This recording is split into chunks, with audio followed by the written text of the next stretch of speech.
नमस्कार दोस्तों, आपका वेस्टर्न दोस्त मैं शिवम भवन। आज एक ऐसे टॉपिक पे बात करें जैसा कि आप लोग स्क्रीन में देख रहे होंगे। बहुत ही शर्मनाक घटना मनुष्यों के द्वारा की गई दोस्तों। गर्भवती हाथी को दी शर्मनाक मौत दोस्तों। एक गर्भवती हाथी जिसके पेट में बच्चा पल रहा था, उसके बारे में शर्मनाक मौत दे दी दोस्तों हमारे इंसानों ने दोस्तों। बात करें ऐसी शर्मनाक मौत शायद ही आज तक भगवान किसी को दे। हमारे लफ्ज़ भी नहीं बन रहे कि इसके बारे में क्या कहा जाए दोस्तों। और बात करेंगे प्रेजेंट टाइम पर एक वीडियो वायरल हो रहा है, उसके बारे में बात करेंगे दोस्तों, जो अभी मीडिया पर फैला हुआ है दोस्तों। बात करें तो इंसान की ऐसी हरकत जिसकी सज़ा उन्हें मिलनी चाहिए दोस्तों। अब दोस्तों होता है क्या कि हाथियों की तबाही के बारे में आपने जानते ही होंगे दोस्तों। पर कभी भी हाथी ऐसा दर्दनाक हादसा नहीं करते दोस्तों, ऐसे दर्दनाक अंजाम नहीं देते दोस्तों। बात करेंगे जब इंसान ही उन्हें पापी बनने पर मजबूर कर देते तब वो ऐसी हरकत करते हैं दोस्तों।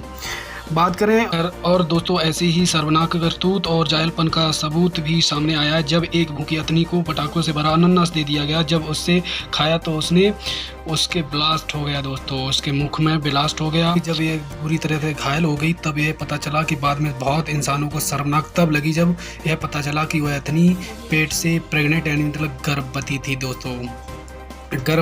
दोस्तों। यह घटना उत्तरी केरल के मालंबरपुरम की है, जहां पर एक हथनी मादा खाने की तलाश में गांव में जा पहुंची दोस्तों जंगल से। फिर कई दिनों तक गांव के इधर उधर भटकती रही। तभी कुछ बेहदी घटिया लोगों ने उस हथनी को पटाखों से भरा अनानास दे दिया दोस्तों, खिला दिया, जिससे वह पटाखे उसके मुंह में जाते ही उसके ब्लास्ट हो गए और वह गर्भवती हथनी बहुत बुरी तरह से घायल हो गई दोस्तों। हालांकि वह अपने बच्चे के लिए अभी भी जिंदा रहने की कोशिश कर रही थी दोस्तों, प्रयास कर रही थी जिंदा रहने के लिए, लेकिन अगले 3 दिनों तक वह कुछ भी नहीं खा पाई। हालांकि वह पास के गांव को अपने गुस्से में तबाह कर सकती थी, पर उसने ऐसा नहीं किया और वह पास की नदी में, जिसे बोलते हैं बिलियार नदी में, जाकर अपनी सूंड डालकर खड़ी हो गई। उसने सोचा कि शायद इससे हमारे जख्मों को राहत मिले। हमें दोस्तों जब वन विभाग के लोग उसे रेस्क्यू करके वहां से ले गए और कुछ ही दूर बाद उसकी जान चली गई दोस्तों। उसके साथ उसके पेट में पल रहे बच्चे को भी उसने खो दिया दोस्तों। और इस तरह से इंसानियत फिर से शर्मसार हो गई दोस्तों। हालांकि इंसानों को ये सीखना होगा दोस्तों कि अगर हमें प्रकृति के साथ नुकसान कर कुछ भी अगर सुकून ज़िंदगी जीनी है तो ये हम लोग गलती कर रहे हैं दोस्तों।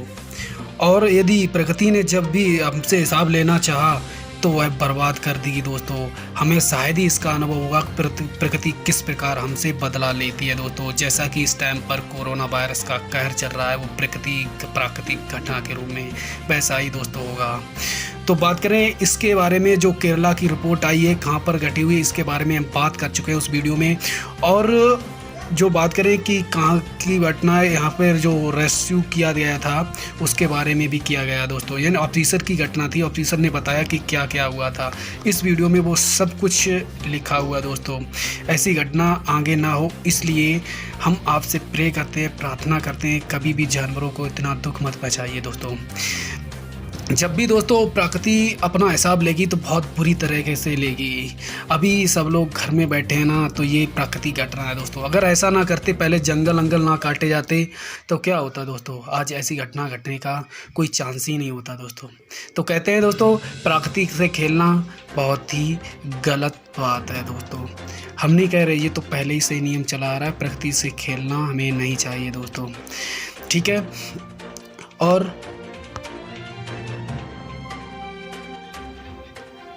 कुछ ही लोगों की वजह से जो केरला की हालत हुई है दोस्तों, जहाँ पर एक तरफ से पूरे भारत में केरला की जय जयकार की जाती है, एजुकेशन के बारे में, शिक्षा के बारे में नंबर 1 पर चल रहा है, वहीं पर कुछ ही लोगों की वजह से पूरे केरला की बदनामी। कभी भी ऐसे काम ना करें जिससे हमारे राज्य, हमारे राष्ट्र की बदनामी हो दोस्तों। तो दोस्तों बात करें कि ये घटना जो घटी है ऐसी घटना अब नहीं घटनी चाहिए। मेरे मोटो यही है ये वीडियो बनाने का कि ऐसी घटना फिर कभी ना घटे दोस्तों। हम आपसे प्रे करते हैं दोस्तों, हाथ जोड़ कर प्रे करते हैं कभी भी ऐसी घटना अब ना घटे, ठीक है। और अब केरला में जो हुआ उसको दोबारा ना दोहराने का प्रयास करें दोस्तों। ये जो हम देख रहे हैं बोर्ड में, ये उसके स्मृति में बनाया